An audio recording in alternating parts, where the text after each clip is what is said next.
Good morning. I'm Kim McLeod, Director of Communications for the City of Tulsa. As you know, we're less than 1 day away from the end of this trial, and it's important to respond, but we still are analyzing events and the dynamics of this situation. Mayor Bynum and Chief Jordan will be issuing statements today, but we will not be taking any questions. Thank you.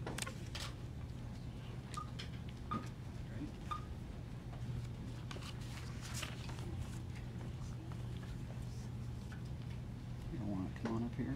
Great.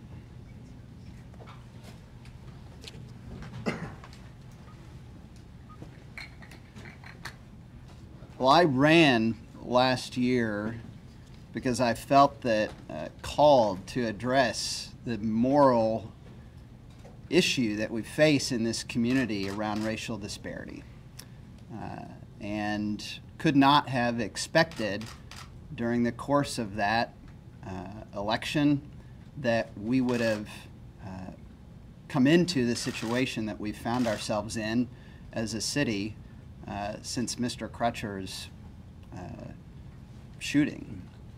I've had the time since that happened to spend time with his family, and first and foremost I want to say Mr. Crutcher's family are really good people. And they've experienced the worst loss that any of us as humans can experience. His parents have had to bury a son. His kids will grow up without a dad who loves them.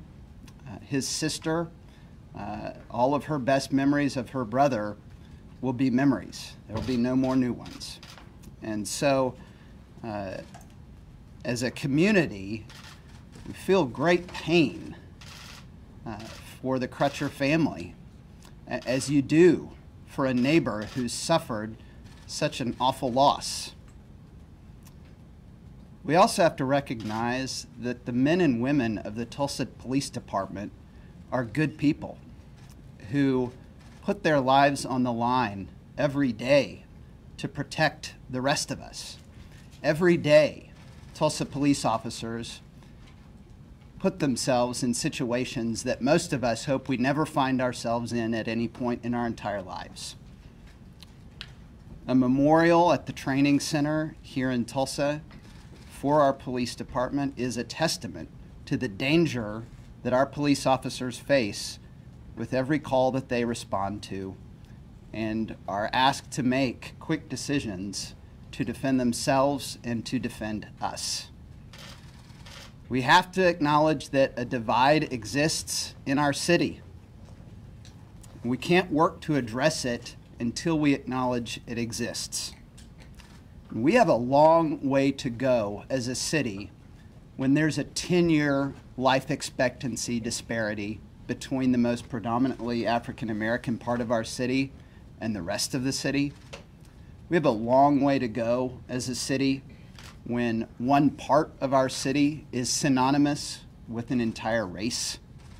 We have a long way to go as a city when people keep expecting lawlessness from African Americans in response to an incident or a verdict. I would remind Tulsans that our history shows us African Americans in Tulsa have not been the instigators of lawlessness and riots. They have been the victims of them. So I would ask that we not keep assuming the worst for a part of our community, or from a part of our community that has been exposed to the worst in this city's history. So we acknowledge the divide, and we acknowledge the long, difficult road that we have as a city to equity. The first step is acknowledgement, but the next step is action. And that is why early on in our time in office, the City Council and I got together and talked about what our goals for the city are. And addressing these issues was one of the top ones that we had. We are in unanimous agreement that issues of racial disparity in Tulsa need to be addressed, and we have a unanimous desire to take actions and to bring all the tools that the city government has at its disposal to address those issues. It's why we formed the Commission on Community Policing in just the first few weeks of our time in office. That commission developed 77 different recommendations. And I think that is testament and acknowledgement of the belief that we can do better. No organization is perfect. Every organization, every individual has room for improvement. And we believe that these 77 items and recommendations that commission issued are a roadmap for us to improve. And I have to add that that commission brought together citizens and police officers. We have police officers in our department who acknowledge the need for us to find ways to do better, who want badly for us to find ways to do better. We've created an online tracking system. So this isn't just a report that's issued and then sits on a shelf and never gets followed through on. Every single one of those 77 recommendations is online on a dashboard. Any citizen can go to it at cityoftulsa.org/dashboards, and they can track our progress and hold us accountable to following through on implementing community policing in Tulsa. Let me give you an example of just what some of these things are. We will have body cameras fully deployed by the end of this year.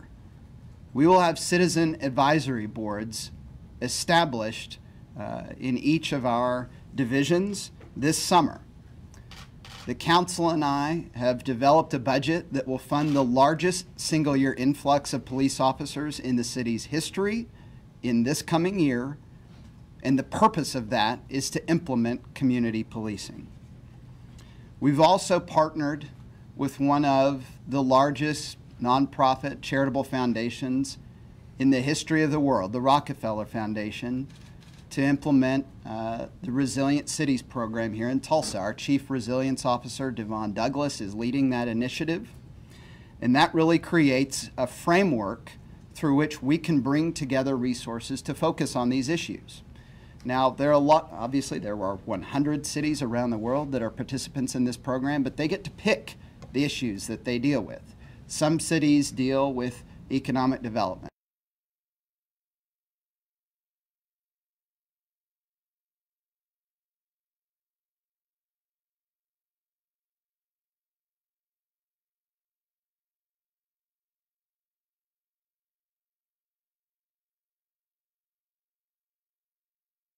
From all around the world, expertise from all around the world through that program to address these issues. Issues of access to economic opportunity, access to good transportation, access to health. We want to make this a more equitable city, and we believe that this program serves as a vehicle to help us accomplish that. Councilor Hall Harper is leading an initiative that many of us support to address a disparity as it relates to healthy access or access to healthy food and groceries in North Tulsa. This is something that people have talked about for a long time, but you have leadership here that is in complete agreement on the need to address that and will again deploy the resources of the city government to make it happen. We've established the African American Affairs Commission, which, to be honest, is something that I think should have been established 50 years ago. It's remarkable to me that we only got it founded in 2017. But it has been established, and those members that will make up the first slate of members on it will be joining that commission this summer. Now, these efforts and more have been underway since we took office on December 5th. They were underway before yesterday's verdict, and they will continue moving forward. We recognize that this issue, the issue of racial disparity in Tulsa, is the great moral issue of our time in this community. And there's a desire in all parts of our city to play a role in addressing it. In my experience, progress in a community only occurs when we're willing to acknowledge our disagreements and acknowledge the humanity in the people with whom we disagree so that we can work together on the changes that we need to bring about. For those who want to join us in pursuing these changes and in making Tulsa a more equitable city and addressing the issues of racial disparity that have existed in our city for a century, the door is open. We need your help. Whether you live in North Tulsa, South Tulsa, East Tulsa, West Tulsa, whether you're a police officer or an everyday citizen, we need your help. We ask for you to join us in this effort. I want to ask Chief Jordan to make a few comments on areas under his purview. Thank you. Thank you, Mayor. As I said, and I've said all along, the Tulsa Police Department is committed to protecting the rights of protesters in our community. We did so last night, and I'm going to compliment both the protesters and the leaders of those protests, as well as our police officers. I think if you watched any of the streaming video, you saw a prime example of de-escalation when protesters were blocking Denver. As I said before also, we're prepared for anything, but we're expecting exactly what we got last night is peaceful protest.